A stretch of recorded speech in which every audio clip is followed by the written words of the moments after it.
কালিয়াকৈর পৌরসভা প্রথমত যিনি লোয়েস্ট হয়েছেন তাকেই এই কাজটি প্রদান করেছেন। যিনি দ্বিতীয় হয়েছেন তিনি যদি কোনো কারণে এই কাজটা পেতেন তাহলে সরকারের প্রায় 58 লক্ষ টাকার উপরে ক্ষতি হতো। সুতরাং যেহেতু প্রথম যিনি হয়েছেন সর্বনিম্ন দরদাতা তারটা বাতিল না করে তাকেই কাজ দেওয়া হয়েছে, সুতরাং এখানে অনৈতিক কর্মকাণ্ডের কোনো সুযোগ আছে কিনা, কারণ এটাতে তিনি হক এবং দাবিদার, তাকেই কিন্তু কাজটা দেওয়া হয়েছে। যদি সর্বনিম্ন দরদাতাকে বাতিল করে দ্বিতীয় জনকে অর্থাৎ 28 লক্ষ টাকা যিনি বেশি দিয়েছেন তাকে এই কাজ দেওয়া হতো তাহলে হয়তোবা এরকম প্রশ্নের উদ্ভব হতে পারত।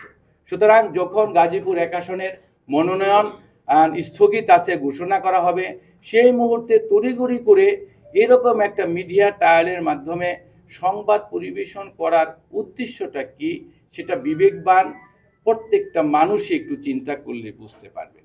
এর বেশি আমি কিছু বলতে চাই না। আমি শুধু বলতে চাই যে আমি 20 বছর 18 দিন এই পৌরসভার দায়িত্ব ছিলাম, প্রশাসক থেকে মেয়র, বারবার নির্বাচিত মেয়র, এবং এটা নবগঠিত একটি পৌরসভা ছিল।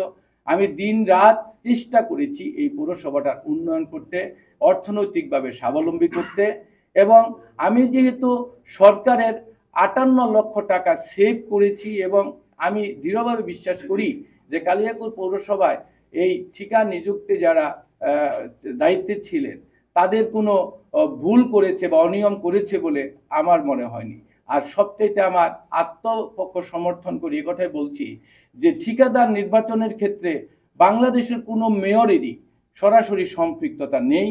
তিনি শুধু টেন্ডার আহ্বান করেন এবং অনুমোদন হওয়া পর চুক্তিবদ্ধ হন। এছাড়া তিনি কোনো টেকনিক্যাল পার্সন নন, ইঞ্জিনিয়ার নন।